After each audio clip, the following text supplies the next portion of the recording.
So I'm going to introduce our first speaker, Christopher Price, who is Chief Executive of the Rare Breed Survival Trust. He's got a long history in rural policy issues, and he'll explain why small abattoirs are important to farmers and also particularly to rare breed farmers. Christopher. I work for an organisation, the Rare Breed Survival Trust. We exist to conserve and promote our native livestock breeds, the sort of animals that we had in the English-British landscape before farming industrialised in the 70s and 80s going forward. And we think these animals should be back at the heart of UK agriculture. And why do I say that? Well, there's three reasons: the economic reasons, the environmental reasons, and the social reasons. The economic reasons: these animals were bred to be in an English landscape. They live on the sort of habitats, the sort of grass that we have. When we talk about the wonderful habitats that we have in this country, those habitats are there because they were grazed by these animals. If we want to have these habitats back, then the best way to do it is to get the animals back with it. But they are also advantageous from an economic point of view. They don't depend on the vast numbers of expensive inputs that continental breeds depend on. They will often have a strong local connection, which you can use to create a premium product with added value that you wouldn't get from conventional continental breeds. There is the money there to do things with them. They provide environmental benefits, which I've mentioned. They're ideal for conservation grazing. Each breed has its own peculiarities in the way it goes about grazing or browsing. They create the network of habitats that we value so much and that we want to try and get back. They also have a strong social element. Now, these animals are part of our history, our landscape, in the way that the built environment is part of our landscape. They're a fundamental part of our biodiversity in the same way that wild animals are, and they need to be cherished and supported in just the same way. So, how do we get them back? Well, first and foremost, these animals came into being for commercial purposes. Our ancestors bred them because they had a particular utility. So the more we can do to revive that utility, the better the chances for the breeds. One of the reasons that RBST gets engaged in broader agricultural policy is that if we can recreate the right farming systems, which will generally be sustainable farming models or regenerative farming models, people find it more useful to use native breeds than they will continental breeds. So there is a degree of self-interest in terms of the charity's objectives in pursuing certain agricultural policy objectives. But it's more than that. We need to have the right infrastructure in place. And a fundamental part of that infrastructure is abattoirs. We've got a whole load of willing providers, farmers who want to keep native breeds.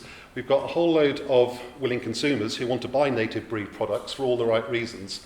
The obstacle is the bottleneck in the processing bit in the middle of the equation. Why is it the problem? Well, increasingly the abattoir sector is consolidating. You'll all know this. We have fewer abattoirs and we have bigger abattoirs.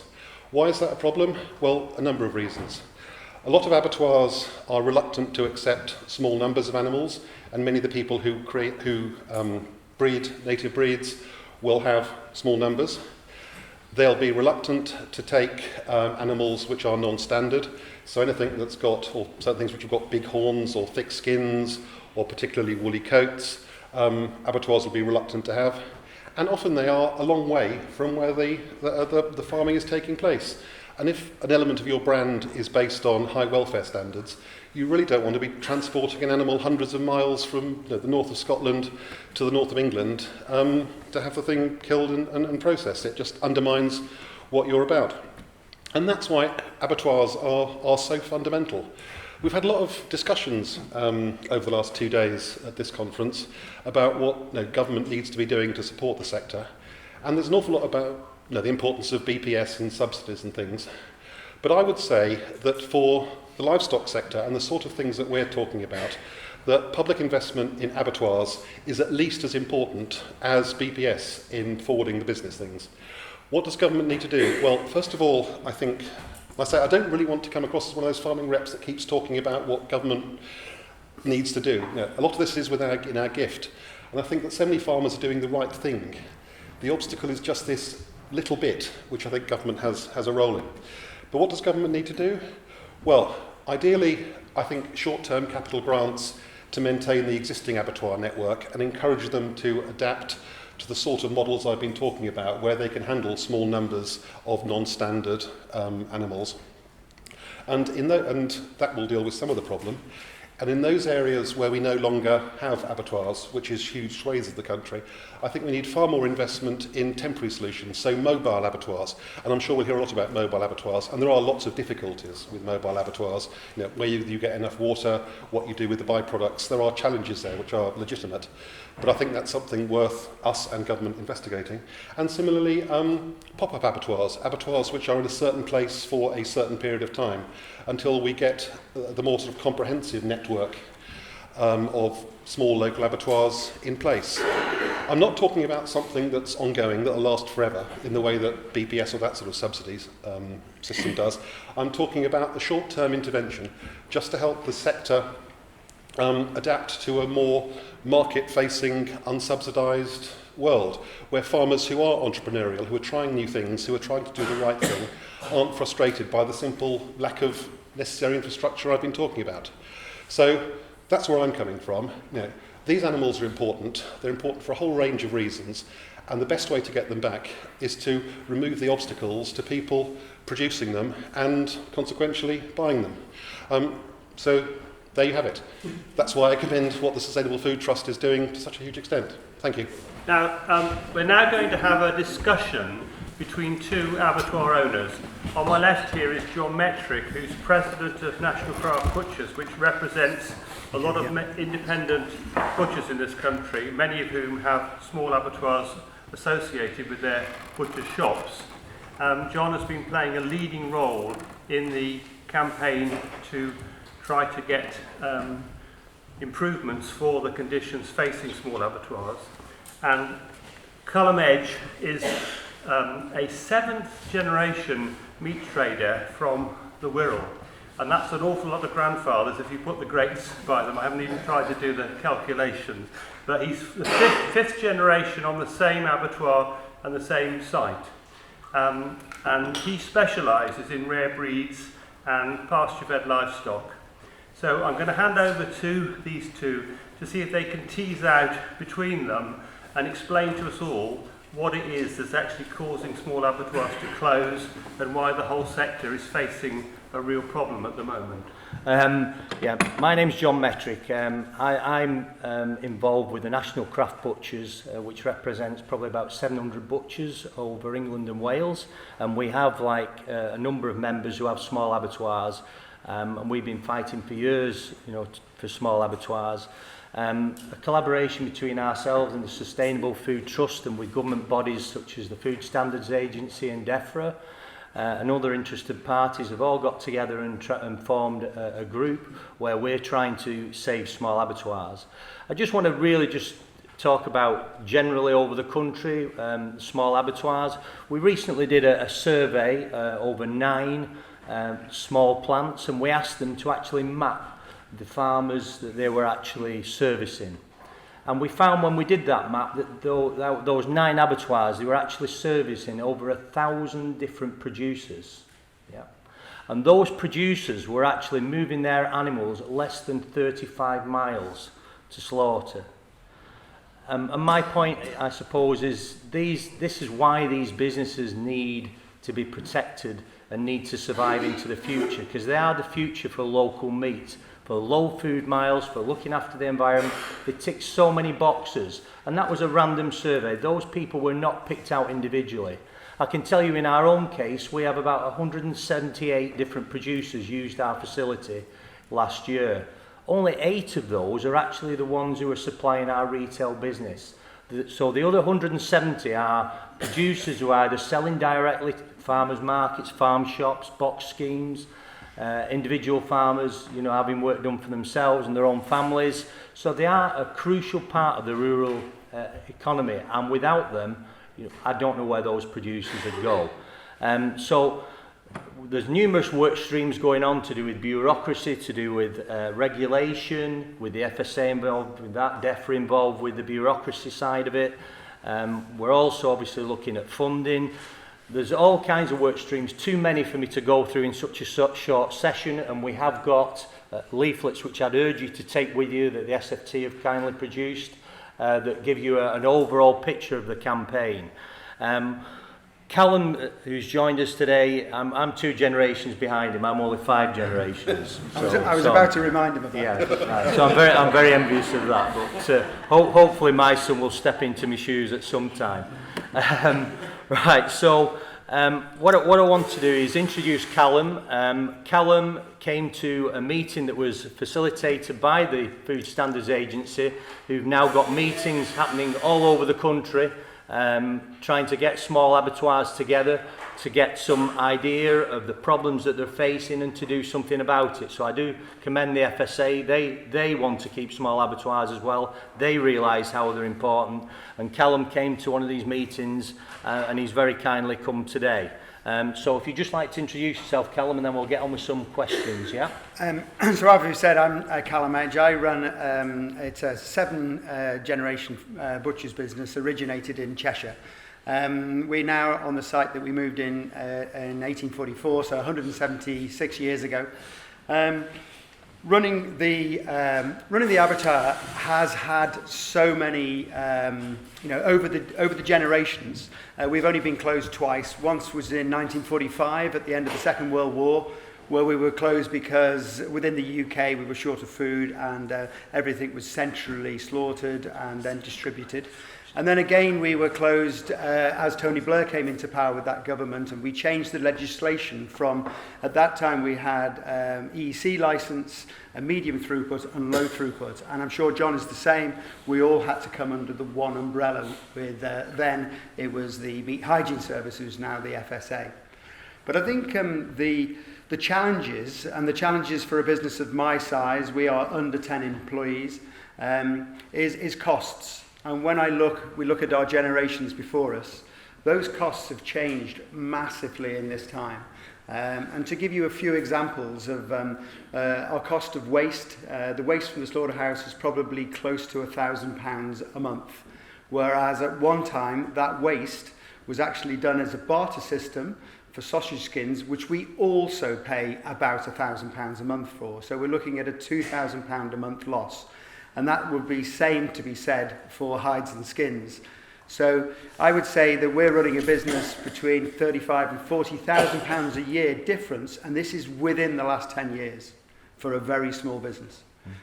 This is why we are where we are now, in my opinion. So Callum, what would you say are the biggest threats to small abattoirs at the moment? What would you say is the biggest pressure that they have?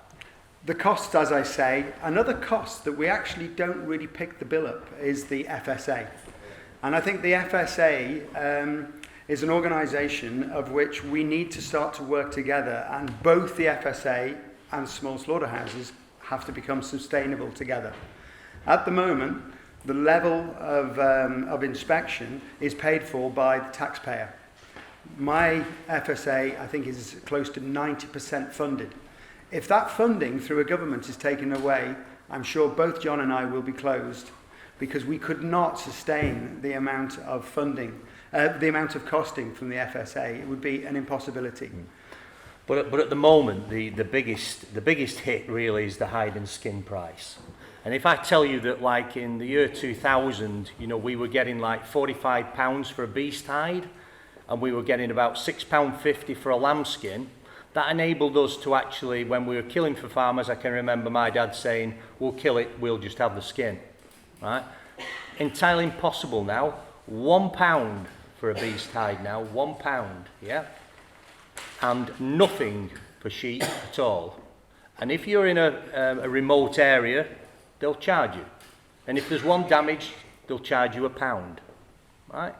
So if you imagine like say in our abattoir, we would estimate we'd kill 350 cattle and 3,000 lambs, say in a year, yeah. If you work the costings out, what we were on in the year 2000 and what we are in 2020, it's an unbelievable hit to a business. And these hide and skins are just being exported. The Chinese seem to have like some domination in the market, and then we're actually buying the goods back off them. We have no tannery industry in this country left anymore to actually process those. It's just an incredible waste of a natural byproduct, and yet here we are quite prepared to wear plastic, you know, which we know does damage to the environment, and yet, you know, I'm hearing some cases in Scotland where these hides are going for landfill because they can't even get people to pick them up. And that's, I think that I'm right in saying that has been a tremendous hit. Also, the waste collection as well. Your waste bills must have gone up. I think that what's happened with both of these things is that we've become, the waste I think is there's a monopoly on waste. There's only a couple of companies that are licensed for waste, and so therefore they can run whatever the sort of charges. These have gone up astronomically. And actually the smaller you are, the harder it is, because again, they're sending vehicles out, one vehicle for category 2 and 3 waste and maybe another vehicle for category 1 waste. This has made it so difficult for a small producer. I do, as John would quite rightly say, I have to pay for my skins to be taken away. And there isn't any option with that. If I decided we would transport them ourselves, we'd be paid to deliver to the end producer. So these costs, I think, is something that the government could come in. And where we're at this part of sustainability, I see that animal waste product as being something that we could create energy from.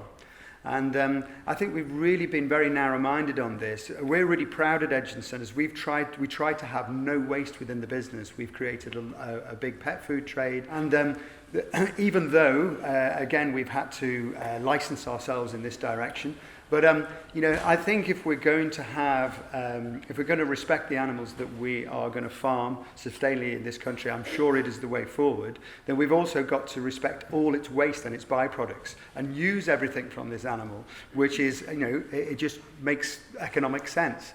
And again, very economic sense for a small abattoir if we were starting to get some sort of covering of these costs.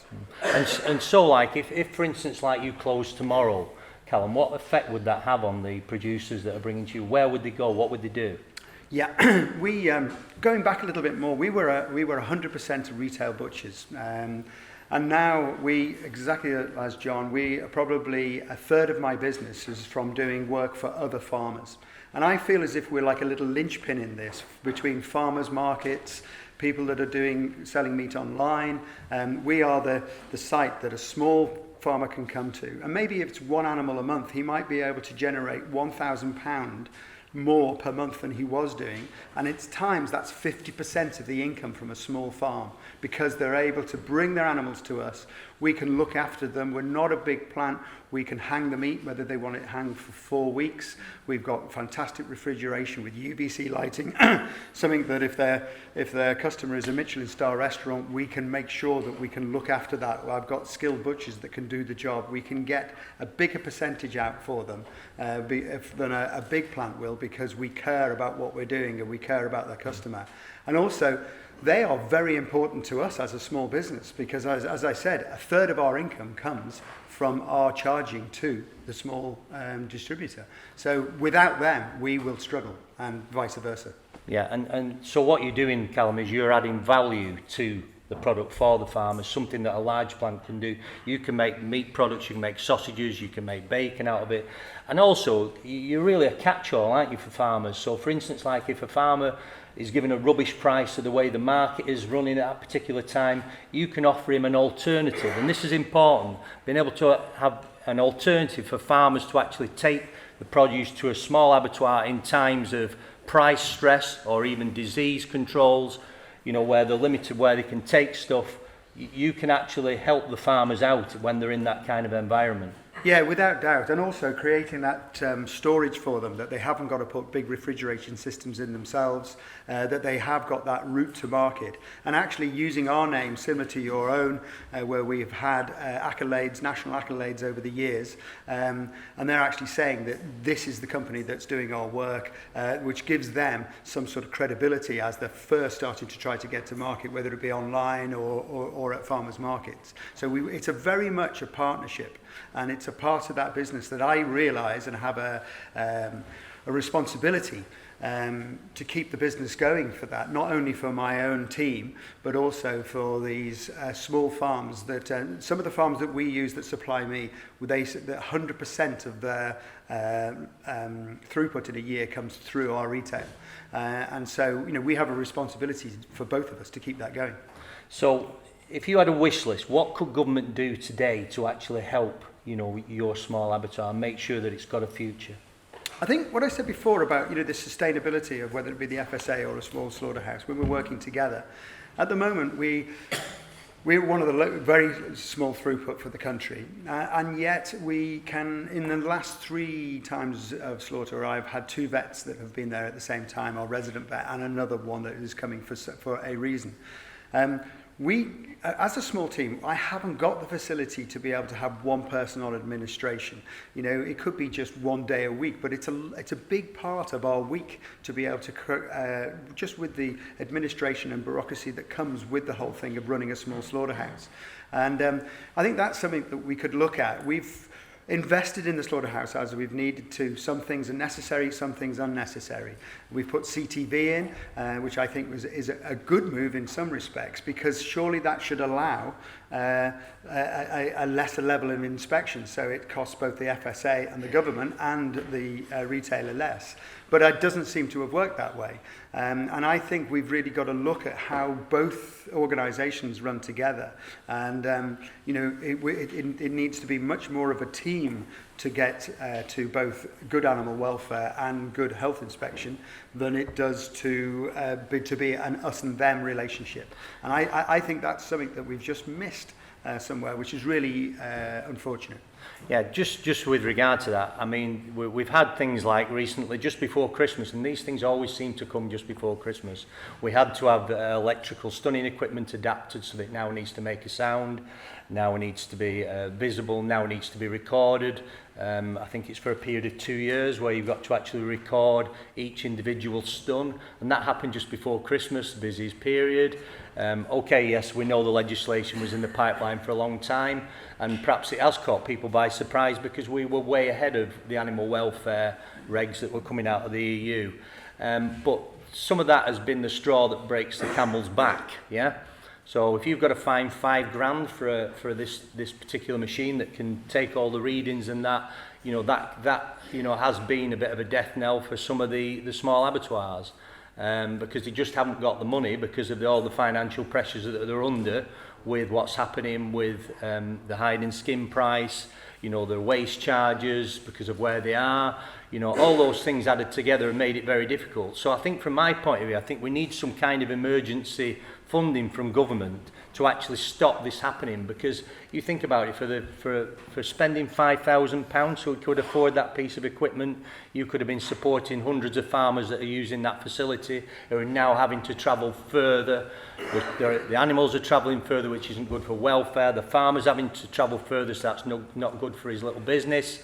All these things. So I think we need to be looking at that, and we need to be looking at, you know, public money for public goods. We need the small abattoirs included as part of the agriculture sector and for funding for farmers and that, because it all fits together. It all goes together. So I think for me that those are things that can be done and needn't cost a lot of money. We've only got 100 plants left, you know.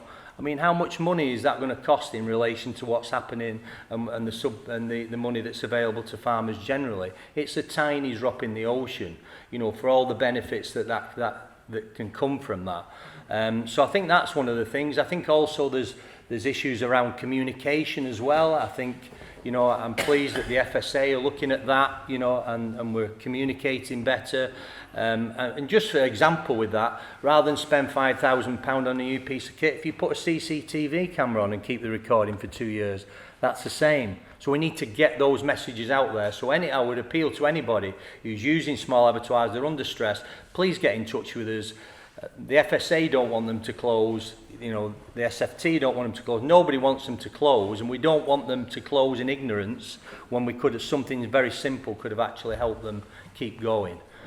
So that's what I would say. Would you agree with that, Callum? You can think of anything to add to that? Yeah, no, very much. And I think this, I think this service is the big thing, and when we're looking at the sort of rural community and where you get artisan producers that are trying to start up, they need the size of business, the smaller size that can give them the time to be able to get the route to market, and without us being around, I don't think it would, because actually I think as a business model, keeping a small abattoir, it doesn't make business sense. I think for my own retail and the restaurants we serve, it's probably economically better to send the livestock to a large slaughterhouse and pay the costings than it is to slaughter for ourselves. But as I said, we do get a percentage of our business is doing the actual work right the way from slaughter through to the final product, whether it be sausages, charcuterie, all sorts of things that we will help them with. So that's where the business is, but the actual slaughterhouse itself is probably a loss-making. But it keeps us unique. We just recently had, we unfortunately had a fire which took the roof of the slaughterhouse out in October, and we were closed for a month. And right down to the youngest member of staff, they could see the difference in the quality of the product. And not that the slaughterhouse were doing anything wrong, but it was just that transportation in one fridge and out of the others. We can respect that carcass so much better by just controlling that right the way through. And one of my big passions is that we do the job the best we can. And generally, that same producer, as Christopher was saying about the native breeds, we've got native breeds. A lot of our farmers are using conservation grazing. This is really helping the environment. It's where we've got to get to. But if we're not there, they haven't got that route to market that they can get. Yeah, this is one of the challenges. We need to make the small abattoir sector attractive, because we need people to carry on with these businesses. We need that there, and that's why we're fighting the fight is for the future. For myself, I can't put a price on having that control over everything right from farm to plate, especially in an environment where we've had food scandals where the traceability has gone out the window. Nothing better than knowing the farmer, knowing how he's fed them, knowing how he's looked after them, knowing how they're slaughtered, knowing how the meat's been hung, and then the satisfaction you get when you present that to a customer and you've done your job well right the way through. Nobody else involved, farmer, butcher, customer. And I think that is a very, very powerful message, in today's climate where food is travelling all over the place. And that's why, Callum's not wrong in what he's saying. The economics of running a small abattoir are very challenging, but it can be made to work, but at the moment we are under tremendous strain because of things that are outside our control, and we need government help to be able and sustain government help, not just one-offs. We need sustained government help to actually get this sector going again, and hopefully more small abattoirs open up. In areas in Scotland and that, they're looking at mobile abattoirs, and I know that obviously that for a farmer are looking at the possibility of that so that the animals never even have to move off the farm. So I think I'm right in saying that some of the biosecurity challenges and the inspection challenges have been faced, and we're now on with the economic side of it, just trying to organise it so that can actually work, and that can be something that could work in remote areas, areas where the small abattoirs have actually gone. We're slightly overrunning on time, but I'd just like to ask you both just to address one issue very briefly and explain to everyone why we know there's a significant demand for local abattoirs. For farmers like me who've got a farm shop, if I have to go much further to an abattoir, it's going to become completely uneconomical to go on selling my own meat myself. We also hear about small abattoirs that are closing down because they're losing throughput. Can you explain anything about what's happening there? I went down to Cornwall earlier in the year and saw a couple of small abattoirs down there. And one of them, I was there the day they were actually taking the stock in, ready for the next morning's slaughtering. And a farmer came in with a 2-deck large trailer with 70 lambs on, and he wrestled out 2 of them that he put red spots on to be killed at the local abattoir. And then he was off to take the rest of them to an abattoir 70 miles away. And I asked him why he was doing that, and he said, well, they've offered me a pound a lamb more. So he was willing to go on 140 miles to get an extra pound per lamb. But whether or not it's economical for him it struck me that maybe the large abattoirs are actually exploiting the situation by trying to lure trade away from some of the smaller abattoirs, knowing that if those abattoirs close, then they'll get all that trade anyway. Have either of you experienced anything like that? I would say that our beef numbers this year are up, and the reason they're up is because the beef price has been down.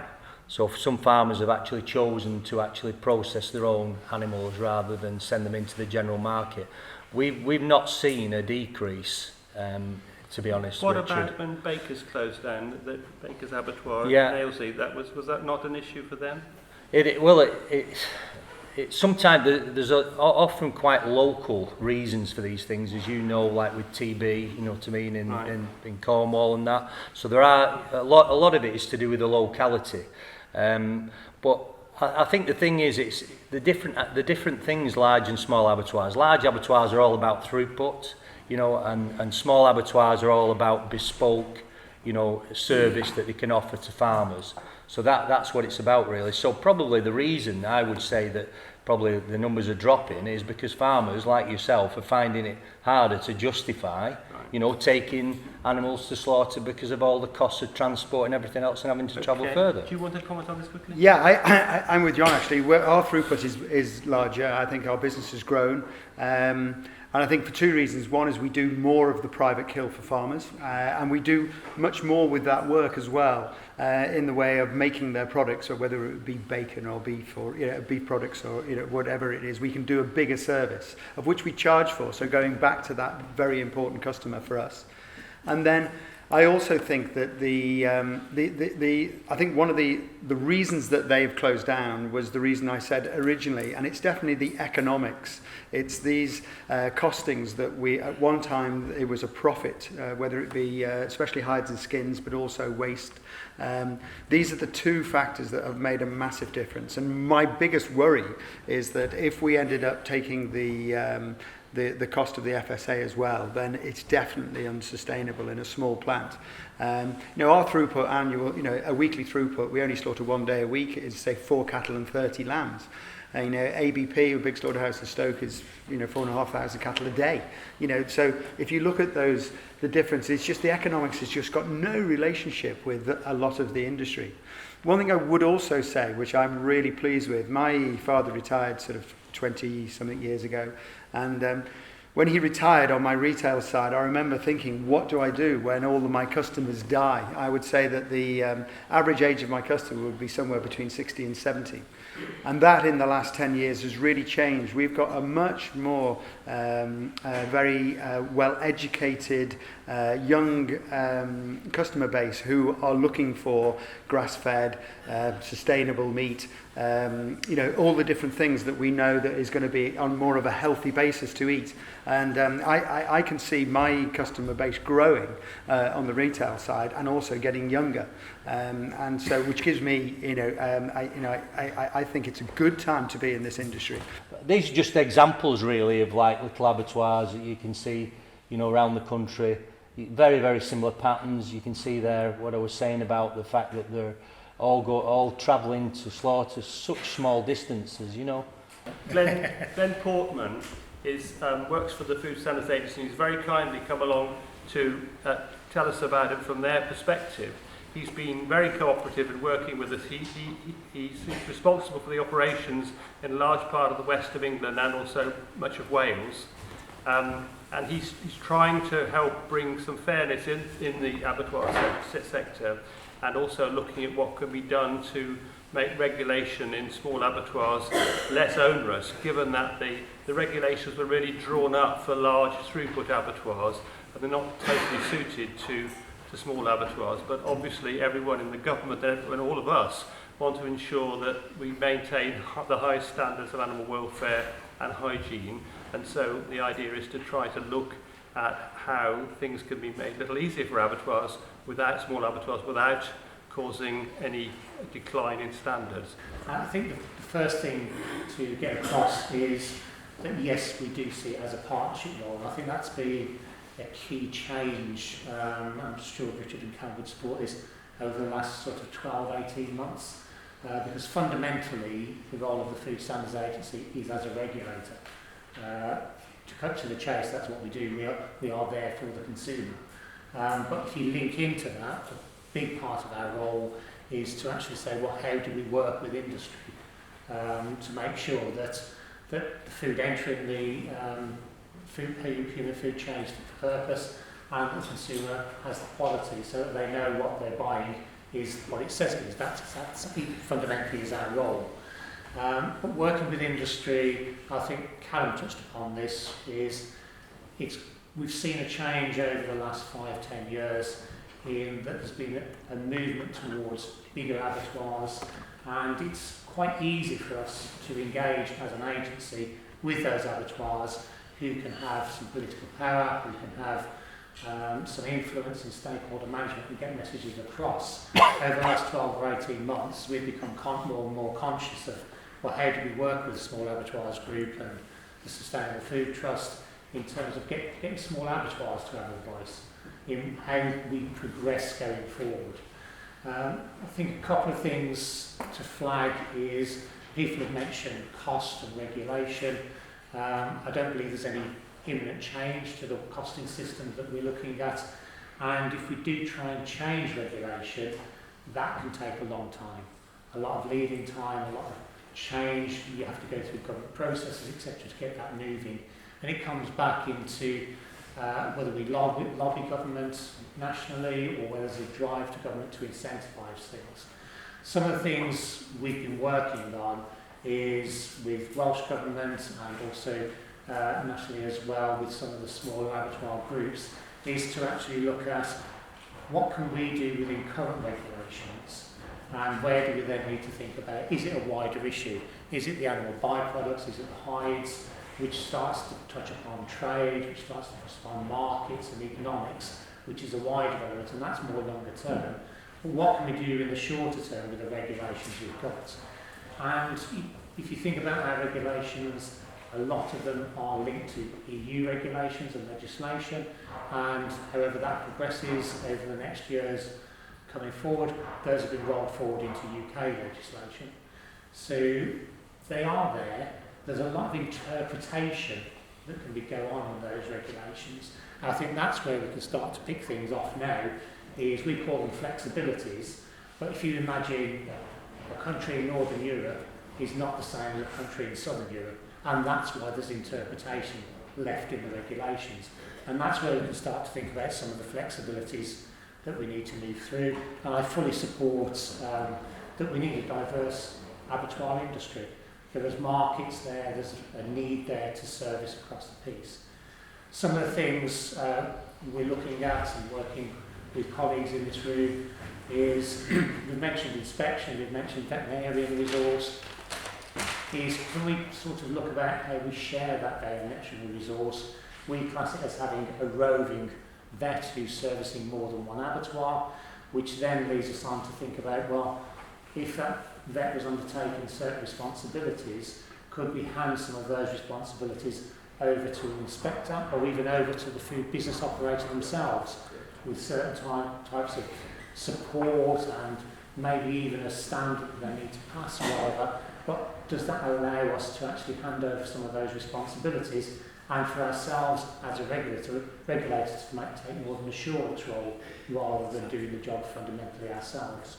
So that's one area we're starting to look at. With key point is around consistency. Again, when you're dealing with a larger industry, it's easier to get consistency of approach. When you're dealing with 106 small abattoirs, you start to pick up divergences.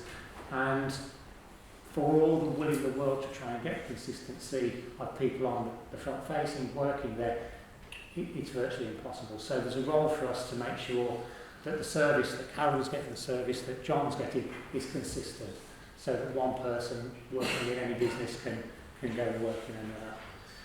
I think there's a role for us as well, potentially, to think about the administration, the paperwork that's required, and is there a way for us to work through with the small abattoirs to think about, is the guidance, is the training, is there a toolkit, for want of a better phrase, that helps small abattoirs pick up and reduce some of that administrative burden.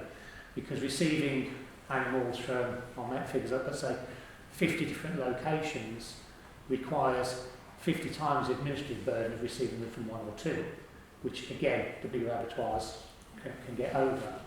So is there a way of looking at that? There's a piece of work currently looking at a review of our controls. So is there a way of looking within those new flexibilities, again, divergence of what we do?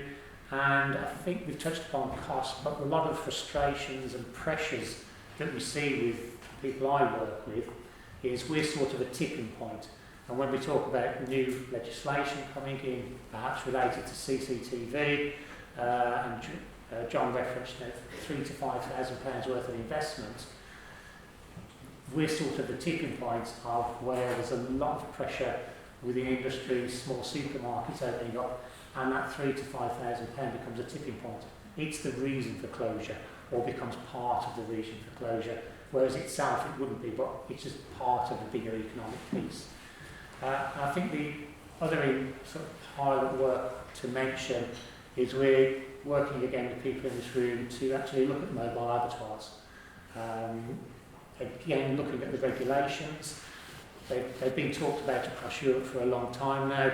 We know that they operate in the US and Australia quite happily. The ones in Europe tend to fail because they look to change regulation. If we look to introduce a mobile abattoir that meets the local need, that meets the industry need, but uses those flexibilities and can operate within current regulations, then I think we've got a better way forward and a more chance of getting them economically set up and working. A piece of work that we've recently kicked off, and it's the direction of travel more than what's going to happen tomorrow, is around segmentation. So we've recognised that we need to modernise with industry, and if you think about segmentation, what does it mean? If you've got a low throughput abattoir that's currently meeting high compliance and high standards, that's servicing the local market, why are we taking the broad brush approach in how we as a regulator operate with them? So these are the ways of looking at segmentation of approach and meeting certain standards, certain criteria, that means we can do our job differently. And that will be the direction of travel, not just in the next year, but the next 5-10 years will be the direction of travel that we look to go in. 1 minute, Glen, if you can wrap up in Sorry, yes, sorry. So I think around the regulation I've mentioned is, it is about trade, it is about market, it's about consumer, it's about animal welfare. And I think the 3 points I would want to walk away with is that we are there, we are listening. We do have to meet regulation requirements, but it's not our job to work in isolation and throw things over the fence. Sometimes it can be perceived to be that way, but we are there to have that open conversation. So say if you're in difficulty or the regulation needs interpretation, John commented upon having a camera just looking at the stunner to monitor the throughput rather than having to invest in new stunning equipment. Those are things that come out of conversations and discussions, and we're there to do that going forward. We were going to have one more speaker, but unfortunately she's got the flu. She sent us messages about what she would have said. She's Marissa Heath. She's the facilitator of the all-party group on animal welfare in the House of Lords, which has both MPs and peers on it, chaired by Lord Tree. We had a meeting with them, I think it was back in 2018, where some of us, John included, gave them evidence about why there was a problem with small abattoirs, and they agreed eventually to set up an inquiry. Their inquiry has taken place. They've commented, we know that there was exceptionally high response from farmers who are worried about their small abattoirs having closed or going to close, and they felt that they made a very passionate case.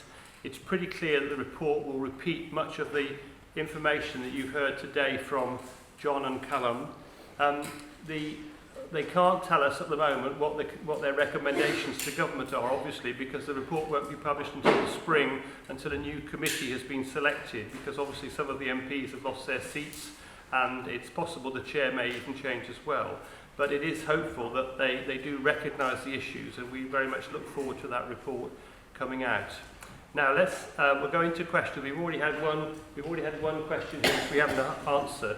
Simplifying very much You mentioned hides and skins and the need to make more of the waste. Just one brief answer to that is the UK has only got capacity now to process or to tan 20% of the hides and skins that it produces, and for a country which depends with over 60% of its farmland in grass for reasons that much of the land isn't suitable for anything else, that's a shameful situation. What's been allowed to happen is that tanneries have closed down over the years, and we've been exporting our hides and skins to Turkey and potentially to China, and due to world trade reasons and a turn down in demand because of rise of veganism, there's been a big drop.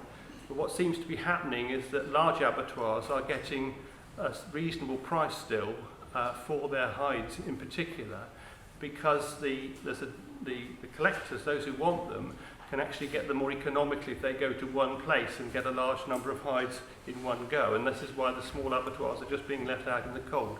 Would we add anything to that briefly? Or? I think the large plants are even finding that they're getting very, very poor prices as well. And obviously because they're very large throughputs, that will be having a big financial impact on them as well. So it is a problem, big and small. Obviously more for the small because of the economies of scale of picking up hides and skins. But yeah, it's something that we'd like the government to look at and look to fund people to set up, you know, a new tannery industry in this country. So I'm wondering whether these groups that are helping small abattoirs is one whether actually there's any examples of community-owned, like community interest companies setting up or taking on an abattoir that's in trouble, and if so, where's the support for that? Yeah. To be honest, I'm not really aware of it where a community's got together, like you suggest, to save a local pub or, you know, or a post office or whatever. I know in Down the Mull. I was just going to say, apart from Flora, you know what I mean, and I know there's a group of farmers got together there and actually, you know, that they've got like an arrangement where it's the community, the farmers use the facility and support the abattoir. But yeah, that'd be something to look at. I want to just very, very briefly state my situation. We've got a local abattoir in Tregaron, but most of our animals from our dairy herd, the barren cows, are sold through a dealer who takes them into the centralised system. And it just struck me that I bet I'm not alone in this. So we're selling organic barren cows into a centralised system with huge abattoirs. And if a lot of the other farmers in this room who are using maybe some local abattoirs for their home kills and their things they're doing directly are also involved with this centralised trade. I don't know, maybe there's strength in numbers if we start to think strategically about what we could do to say, no, we can't have this anymore, because we are commodity slaves ourselves, selling even if they're organic, they're still going into this long distance centralised system, and we shouldn't accept this. It's just wrong that we should be part of this system. It's just a sounding to see if anybody else agrees with that. Sky and Local have been working hard as a community to get an abattoir for over 10 years now. Plans were drawn up in 2013. The mobile abattoir situation for Highlands is a bit... A feasibility study was done last year. I was very involved in that, as were lots of people in the Highlands Mountains. It has gone quiet.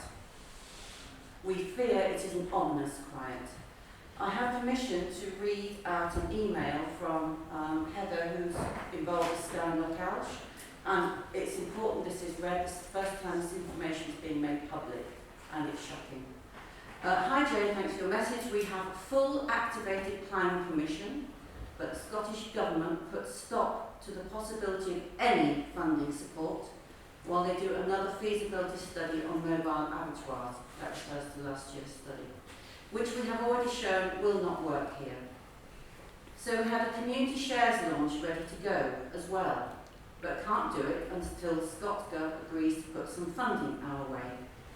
Effectively, they have sabotaged our process and made it impossible to do anything until they decide they want to. Very disheartening. So that is the situation in Scotland. Meat is my waste product. I know that we're having talked to some in FSS when we've said about support for Scottish abattoirs particularly. The standard line seems to be that the abattoirs are already getting a 95% reduction in their inspection fees, and that's the way that the Scottish Government are supporting. Now, that's not a reason for not supporting. The Scottish Government, you are forced to use the vets that come through one company. From Ireland, it is £700 per day to use their Portuguese vet. I was absolutely delighted to hear Glen's presentation, and it is fantastic that the Food Standards Agency have moved so far since the dark days of BSE and European influence over the way the FSA handled the abattoir sector. I was interested, John, on talking about mobile abattoirs and listening to Jane and the issue about the Orkney plant. I'd be interested in Glen's point. One of the issues you raised, John, was about waste disposal from a mobile abattoir. Glen, here is a classic case of waste disposal from a very small number of animals being killed is not an issue. It isn't. It's a healthy animal. The waste byproduct isn't a hazard. Do you think that's where the flexibility the FSA can implement is saying, you know what, we can park that. It simply isn't a thing. Or, what's your response? I think in the models that we've looked at, there is a way of handling the byproduct. As you said, it's small in volume, so it still need to be categorised, etc., as within regulations, but there are ways of handling it. The biggest issue we've found when looking at the mobile abattoirs, if I'm honest, is water, and the way the water runs off, etc. Where does that go? That's the biggest issue rather than the byproducts. So when you think about a small abattoir, a mobile abattoir, it's where is it based, where are you going to park it, if it becomes a pop-up abattoir, if it's going to a market, etc. You need to think about the boundary in which it's operating has to become part of the regulation.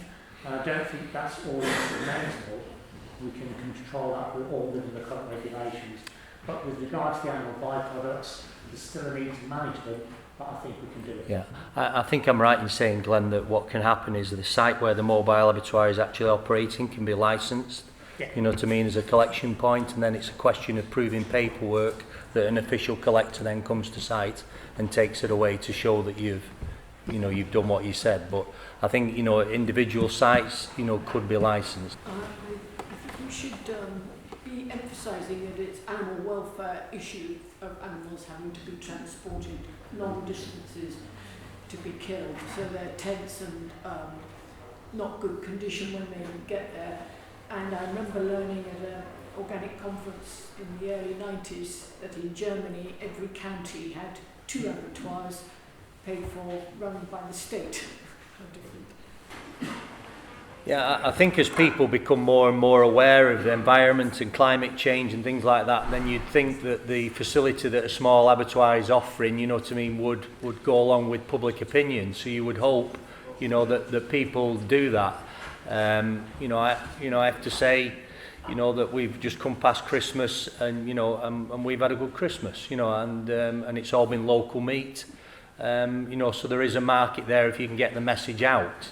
I think the market is growing as well, as I said earlier, but I also think the awareness needs to be that most of us are using this sort of pasture-fed, when you're our size of business, that was one of the things with native breeds, you're pasture-fed.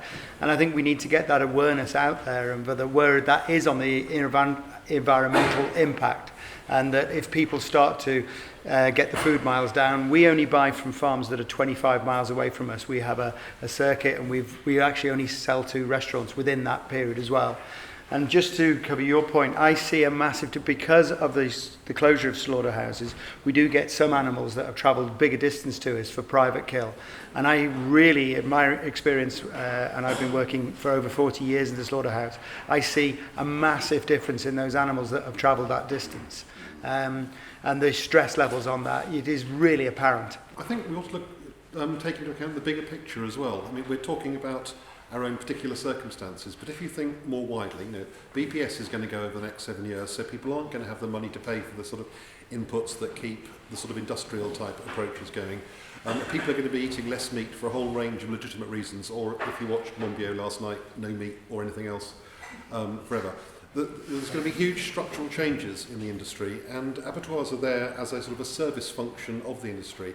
So the abattoir sector is going to have to change, and to some extent that will be through market forces, and you hope that some of the bigger commercial abattoirs will realise that they're not going to be fit for their customers over a longer period of time.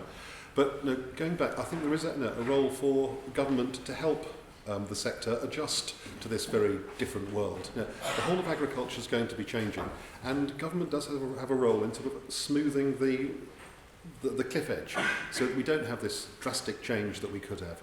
It's not, and I kind of disagree with what John was saying, that I don't think we can legitimately ask for ongoing support for the sector. We can't just be a sort of another special case that needs money for a long time. But I think we can argue legitimately for a significant investment to get us over the next few years until farming has changed and the sectors which depend on farming changed in consequence. I just wanted to pick up on the point about whether we can mobilise to put pressure on the point about Waitrose. If everyone here wrote to a supermarket, because we were looking at doing something on animal miles and trying to collate information about how far animals travel to slaughter, and we haven't given up on that. But in the meantime, if the supermarkets who are sourcing meat from very long distances to slaughter start to feel the heat and feel a bit shamed by that, that's a precondition for starting to create the drive back towards local slaughter. So I do think we've got some power here. If we are angry about this, that the animals that either we're farming or people are buying, we just need to start asking them questions. How far do their animals travel? And that from customers is almost as powerful as if it's an organised thing by the Sustainable Food Trust. And it's not just an animal welfare issue, it's also a diesel issue and emissions, and we are supposed to be trying to cut down on our greenhouse gas emissions.